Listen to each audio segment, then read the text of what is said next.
So this says, what steps or safeguards do you recommend for nonprofits to ensure transparency and mitigate the risk of corruption when engaging with corporate sponsors?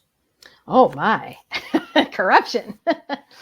um, Again, I got to put some of this back in your court.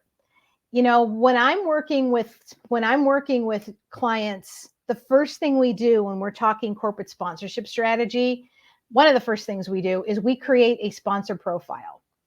Who is it that you want? Because too much when we think about, well, who do we want as a sponsor or who do we want funding us, we think, well, who's going to give us money? It's not that cut and dry.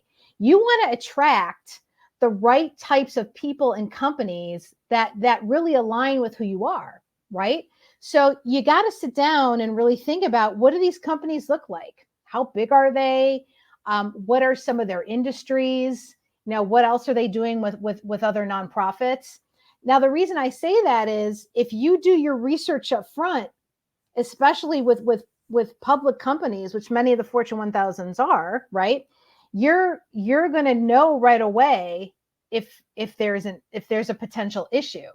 So the onus falls on you to really do your research up front to see what types of other organizations that they support. So we would call that like the social proof, right?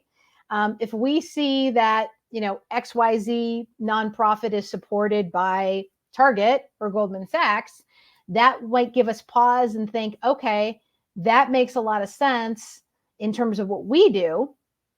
So that social proof kind of gives us the okay to move forward, if that makes sense. But really the onus is on your research up front to see if there have been any issues in the past. And trust me, with larger brands, it will be in the media if there was.